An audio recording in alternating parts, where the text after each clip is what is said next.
I'm your host, Mikey. Did it just start? It just started. Let's start. Okay. Hi, welcome to the Unscripted podcast with your host, Mikey, And and Danny, yay! So I guess today what we have in mind for topics is I think spirituality, and mm, I guess more specifically Buddhism and how it kind of relates to our larger discussion on minimalism. So yeah. absolutely. Hmm. Yeah, so well, yeah, I was just telling this to Mikey. But for me, Buddhism is something that I've listened to a lot of podcasts about. Um, I still have yet to do a more deeper dive into, the religion and maybe read the actual scriptures, which I think would be very beneficial. But I think there's a lot of really interesting like podcasts out there, just Hmm. talking about the sort of broader ideas of Buddhism. The things like the Eightfold Path, uh, understanding better the idea of desire and some of the more existential questions as well around, what happens, like why are we here, where are we going? Hmm. So topics around those ideas.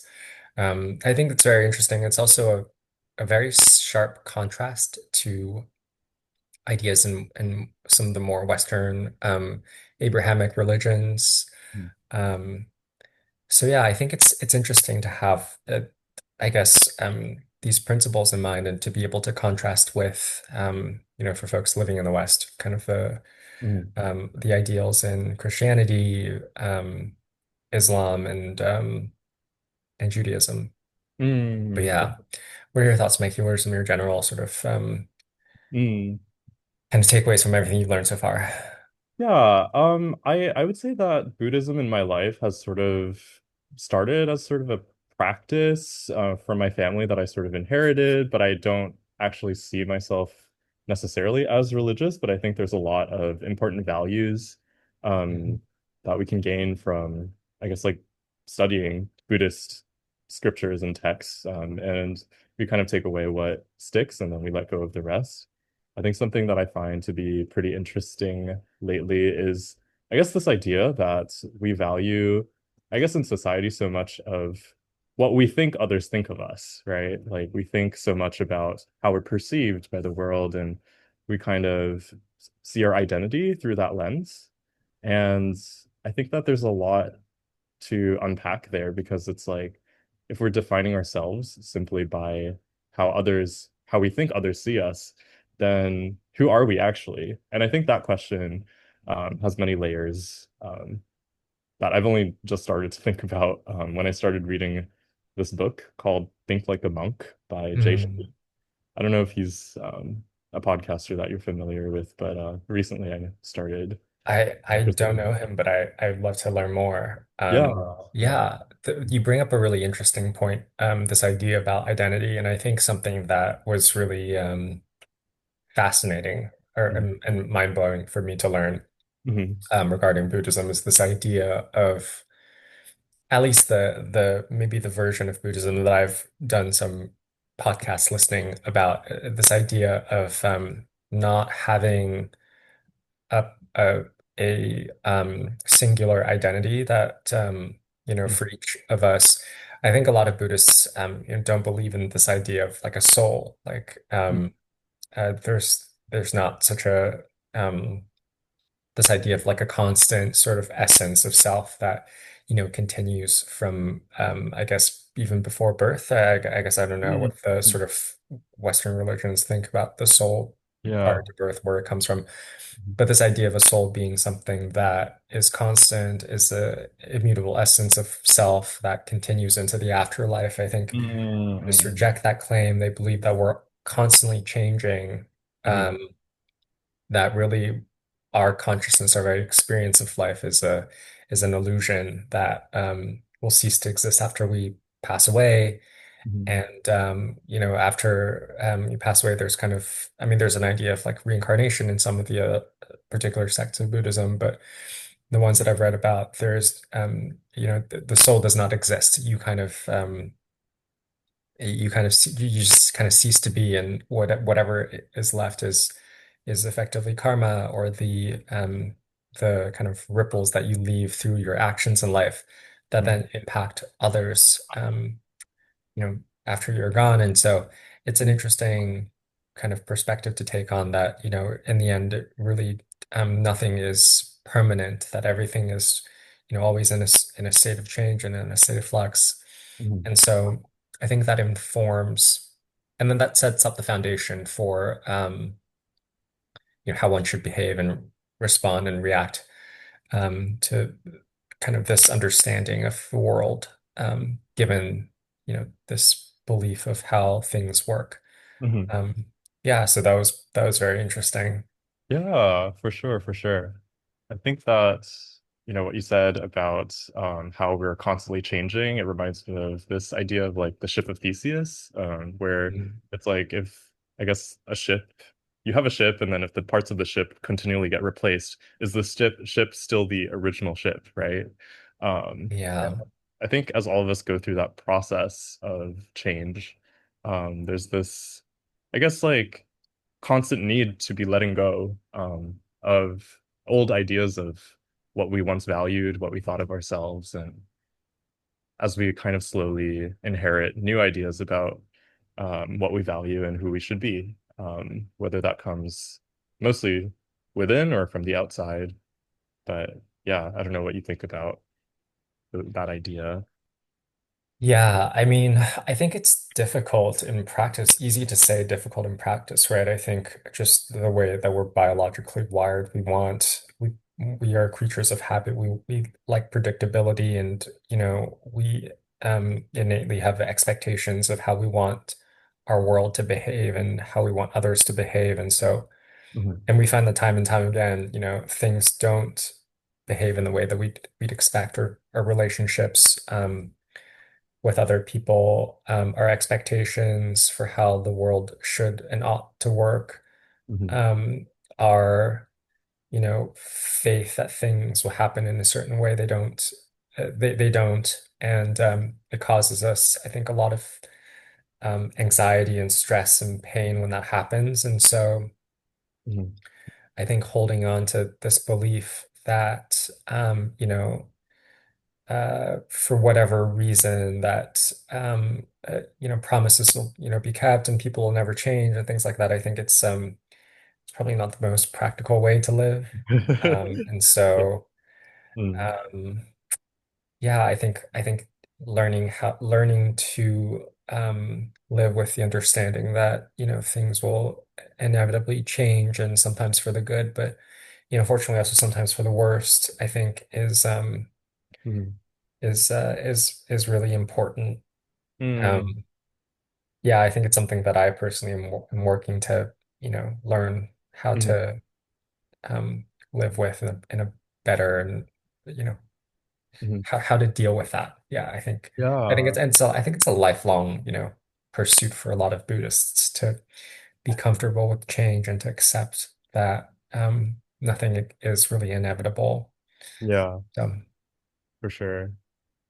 I'm also curious, I think, about the idea that I guess like from the beginning of our life to the end of our life, the only thing that doesn't change about us is our breath, and that stays with us from birth till the end. mm, And this idea of, I guess like, when you think about Buddhism and meditation, they kind of, intersect in some ways. But I don't know, have you been practicing meditation, and how have you noticed that, I guess, or your breath has an effect on your mood and your emotions and yeah, I really do need to do more meditation. I actually signed up for a transcendental meditation class oh, nice. in November, so Cool, cool, we'll cool. see. We'll see. Yeah. Hmm. It's maybe in the realm of like pop psychology, as Hmm. well, but we'll see. We'll see. I think it'll be a good exercise. I think for me, I it's tough. And this is not an excuse, but I find it, just difficult to find time to meditate. Um, but yeah, I think it's how fascinating, this idea of like using meditation to kind of better ground yourself and to kind of help better regulate your emotions and Mhm. you know, being more mindful and Mhm. being able to, find peace in the extreme complex and challenging lives that we lead in our Mm, modern world. for Um, sure. Yeah. yeah, and I think focusing on breath, it all goes back to this idea of like, learning to deal with kind of this illusion, I think. That's my kind of take on it. That our Mm, experience of our world, our life, our perspectives are not objective. They're very, very subjective. And mm, I think some Buddhists might say that there is no objectivity, that there is only subjectivity. And mm, so, having tools to be able to kind of moderate your own internal response to your kind of experience, I think is important. mm, for sure. Um, I do also want to talk about this book. It does there is a lot of I think overlap in some of the kind of core Buddhist ideals and also psychology, like some of Mm, the research in psychology and dopamine actually research. mm, mhm. And I don't know if you read like Dopamine Nation and books like that, but Yeah, I've definitely read the gist or the summary of that book about how I guess a lot of us are kind of controlled by, I guess, like dopamine and yeah. how we're constantly on the search for the next stimulating thing, constantly in search of novelty, and how I guess like tech companies have sort of engineered us and to kind of or kind of engineered like our flow of dopamine to as a means of control, so to speak. Um, It's definitely leveraging kind of our biology um, to keep us addicted and continuing to use products yeah. that then is that like products that are monetized Hmm. that make them money. Right. So I think like some of the interesting takeaways from the book is this idea that, in our modern world, Mhm. um, pleasure is a lot easier to seek out than in like prehistoric times or, Yeah. centuries ago when people were more hunter-gatherer societies and, Mm. they lived in small tribes and food was scarce and there just wasn't an opportunity to kind of find the sort of abundance that we have today. And Yeah. so learning to live in today's world with so much abundance and so much pleasure, so much opportunity to have that kind of dopamine rush. Hmm. We need to kind of understand how to live in a more, I think, mindful way, Definitely. just given how different things are. Yeah. There's this interesting analogy about this idea of like a scale where th everyone has a baseline in terms of their psyche of how their brain chemistry works. And Mm. a really interesting takeaway, I think, is that there's the psychology's or this author. I remember listening to another podcast. She was a Harvard educated, Harvard or Stanford educated psychologist, and she describes how everyone's brain chemistry baseline is different. There are and there could be many people out there where their baseline is just always, a little anxious, a little depressed, a little angry all the time, and that's just their norm, and that's okay. Yeah. And I think it's important to learn to accept and also, you know, manage that that's your baseline state. Hmm. The challenge with dopamine addiction is that when you achieve a hit of dopamine, your body always tries to get back to Hmm. that original balance. Yeah. And it oftentimes overcompensates. Hmm. So, you'll I think in some instances, right? Like, and I think we've seen this in like drug addiction, but it also happens, I think, with normal things like like being on social media too much Yeah. or eating too much food. It's Yeah. like you achieve that rush of dopamine, but then your body overcompensates, and then you need more to be able to, achieve the same level of pleasure. Yeah. And so, I think one of her advice is, in our modern world. it's actually maybe better to seek out sources of productive discomfort, like whether it Mm, be like, studying a new skill, learning a new skill, or exercising, mhm. or just challenging yourself mentally in some difficult way so that you're putting more emphasis on that negative scale Okay, so that yeah. your body then overcompensates by increasing dopamine production so you feel good instead of the other way around where you're ch chasing cheap hits of dopamine and then your body overcompensates and then you feel very, Mhm. very negatively, like Yeah, effectively withdrawal symptoms for sure. as a result. Yeah, So, yeah.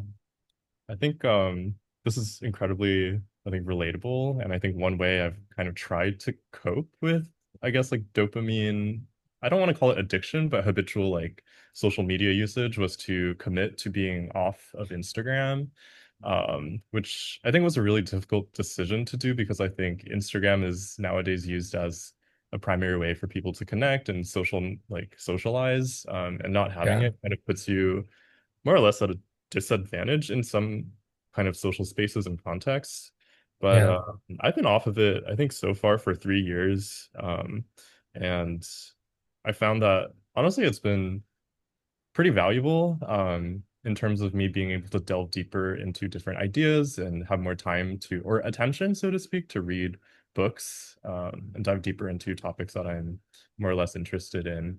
Um, but I guess the drawback of that is that there's always some other thing out there to distract me, for instance, like YouTube Shorts, and there's so many other ways for, I guess, my attention to be mined, so to speak. But yes, yeah. I don't know. What is your, I guess, relationship with dopamine and I guess social like social media. media? Yeah. Yeah, I've earlier this year I deleted almost all my social media apps. Okay. I mean, I still use YouTube on my laptop, but I find that deleting them off your phone is helpful so that Hmm. you don't, it's not so easy to get back on. Yeah. I have found that, I mean, that point you made about not being able to socially connect, I mean, that's a real issue. I'm Yeah. surprised that so many people use Instagram to text each other now. They use Messenger. Right. And Right. how smart it is to embed Messenger into Instagram so that if you want to chat with someone, if they're like, "Oh, do you want to chat on Instagram?" You have to Exactly. download the app. Yeah. Yeah. So yeah, it's very shrewd, I think, of Meta Mhm. to structure it in that way. Um, Definitely. yeah. Yeah. It's tricky. So yeah, I've had to download some, Mhm. Instagram sometimes because I'm like, oh, I need to talk with this friend that I don't have his number. Like, I Mm. need to reach back out and stay connected. Yeah, I mean, I think for me, like maybe prioritizing actual in-person interactions is important. I try to, grab coffee chats with friends and people that I, want to stay in touch with on a regular basis. Mhm. I try to like limit the conversation on Messenger or on Yeah. my phone to a minimum if possible. Mhm. I think that in-person interaction is really important. I think it's like just good for your mental like brain health in Mhm. general to have in-person versus digital interactions. Yeah. And then I think having like structured spaces also is helpful. Like Mhm. I do I was not a huge proponent of in-office work, but I will say, just being able to have a dedicated office space to go to for work, Mhm. like having a more structured schedule in your day is really, really good. Yeah. Yeah, and then of course, I mean, meditation, that's the hope is that, I'll learn to meditate and I'll learn to adopt that, like use that in my day to day, and that'll help kind of, you know, um, Mhm. give me more willpower, I suppose, or Yeah. allow me to be a little bit more mindful that, when I'm stressed or anxious, don't just immediately pick up your phone. Mhm. Have you thought about getting one of those traditional phones? Do you know what I'm talking about? Uh, Like there's these phones. Gwyneth Paltrow has it on her Goop website. like a It's a dummy phone, like where yeah, it's it's a not, digital ink phone. yeah. Effectively, like no apps. Mhm. Just you can just use it to call people or Yeah. text people, I guess. Yeah. I've heard of that. I don't, I feel like I still definitely have a lot of attachments to the different ways that we communicate in our modern world with like modern Mhm. applications. So I think it's really hard for me to let go of that and kind of like commit to adopting this, I don't know, more primitive technology, if you want to call it that. But I don't 2010s know. core. It's a little bit too intense for me, but I definitely have I think deleting Instagram definitely was like one of the biggest steps, but I think it only took me this far, but I think going the extra mile to buy a dummy phone or like a flip phone is I definitely need to work towards that if I want to make that my goal. I think that's Yeah, me too. Me too. I mean, I think it's easy, but I feel like I'd end up just, um, maybe giving myself like the backdoor option of like having my iPhone still connected and working, but just like using that phone as like, I don't know, maybe yeah, a couple of days a week or something like that, for you know? sure. Um, Mhm. Sort of like it's sort of like parallel to the whole like Monday vegan kind of thing that I've been trying to adopt where like try Mhm. to like on specific weekdays just have vegan meals, no meat or animal products. Mhm. But Yeah. anyways, For sure. I don't know. Oh yeah, I guess like speaking of the theme of like Buddhism, I notice how it kind of runs counter to I guess our modern values of like excess and maximalism. And it actually has a lot of overlap with like minimalism too, with in terms oh of yes. yeah, like letting go and like keeping things that are only important to us and paying or giving that our utmost attention. And I think I don't know, have you I guess this also kind of touches on the theme of digital minimalism, which actually is the title of a book that was written by Cal Newport. I don't know if you've read it before, but I think I've Mhm. listened to the audiobook once where, yeah, he talks about kind of like how it might be impractical to completely erase social media from our lives because we constantly need it to stay connected with the world. But I think the main focus is just like being more intentional with the way that we use it and constantly checking in with ourselves to make sure that are we using it in line with our values to do what we would want, or are we letting, I guess, a larger like an ulterior agenda or motive control our usage without really being conscious about it? And I think that's lately been a really important question that I've been thinking about too. So, Yeah. yeah. Yeah. I Mhm. think it goes back to the idea of mindfulness and like I Yeah. think for everyone it's maybe there's a need to focus on, how you want your ideal life to look like. Mhm. Is it a life where, you're spending the majority of your waking hours staring at your phone, Mhm. scrolling through short videos, Right. just watching media, or is it a life where you'd want to, you want to do other things, like have more meaningful in-person connections with others, go Yeah. out, explore nature, so yeah, it's tricky. I think I think there is an element of mindfulness in sort of understanding where you want your life to be Mhm. and what you need to do to get there, and whether, your current habits, behaviors, are allowing you to get to that state. Mhm. Um, and there's some, elements of like financial and physical health, in there as well. It's like physically, like to be healthy, d does it, would it be better to simplify your life in certain ways to adopt more kind of minimalist principles, Mhm. so that, you have the time to exercise and focus on your mental health, Mhm. versus maybe trying to chase things and material goods and things like that that Yeah. will eventually not be so great for your physical health if it requires you, for example, to, work stressful jobs to be able to maintain and Mhm. upkeep Yeah, this, lifestyle that you're chasing. So for sure. yeah, there's a needs to be a bit of a awareness of kind of the give and take nature um of our lives and of these things, I guess. Yeah. I guess when you talk about like kind of being mindful of the life that we want to live, I definitely think about how I want my life to be full of connection and be surrounded with people, but there's so many perverse incentives, especially with like phone usage. I think it's very easy when I think we're feeling kind of lonely or insecure to seek this dopaminergic surge of watching YouTube shorts to numb that, I guess, like nihilistic pain, so to speak. Because the hard thing to do is actually to connect with people and have conversations like these. And That's the negative dopamine thing that I'm talking about. It uh, hurts to have to kind of reach out to people and right, organize opportunities to connect and exactly.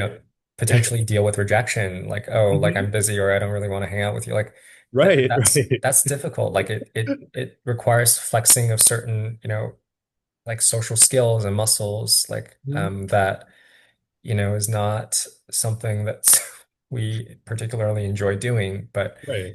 I think, yeah, so I think there needs to be some mindfulness and sort of being aware of that, but also realizing that that's important. That these are, it helps you build skills, and it also benefits you in the long term. If you're able to get it to work and have, a group of people that you can, reach out to and connect and build that like strong social relationship with.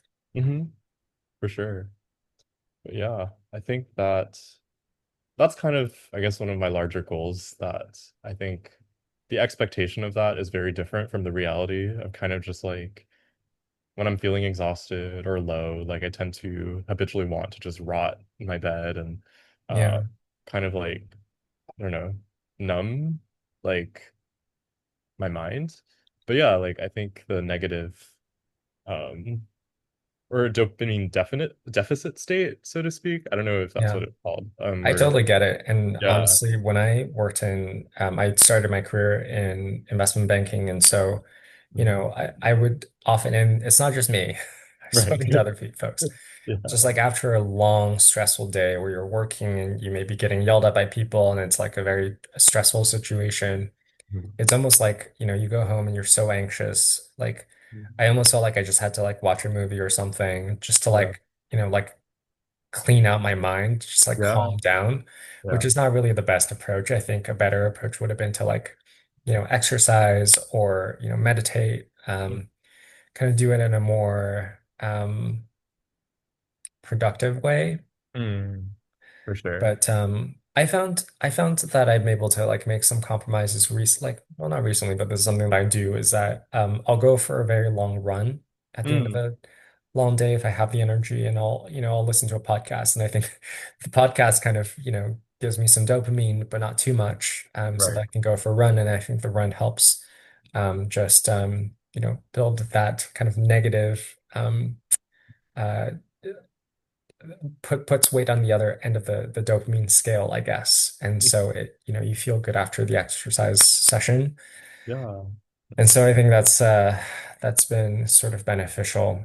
for sure. Um, yeah, I think the same, yeah, applies to just kind of going to the gym as well, which, and I think a lot of it is also building the right habits, like where once you develop those right habits, then, you can sort of,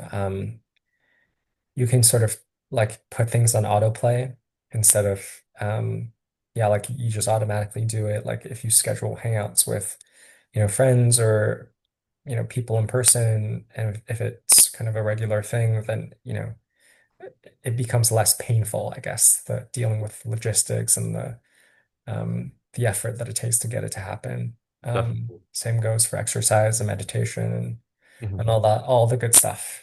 Yeah, for sure. But yeah, I think this leads to, I guess, a larger discussion about how we can manage our desires and expectations and kind of keep them in check and not have it get out of hand. Which I Sure. think would be definitely an interesting topic to continue in our future discussions in general. So, Absolutely. I also would love to get your thoughts on this idea of the monastery detox, where it's kind of mm, like the eat, pray, love hmm. sort of approach of going to a monastery and, Yeah, yeah. meditating there for a period of time, a couple of weeks, up to a Hmm. year. Sometimes some Hmm. people do it for a year. Yeah, But anyways, it'll be interesting to talk about that as well in a for future sure. episode. Yeah, definitely. Well, I guess this pretty much wraps up our podcast. So I guess thank you so much for listening, and I hope you learned something today, or I guess inspired you to think more deeply about, I guess, what matters to you in your life and what you value. So yeah, Let us know in the comments and please subscribe. yeah. All right. Take care. Take care. Bye.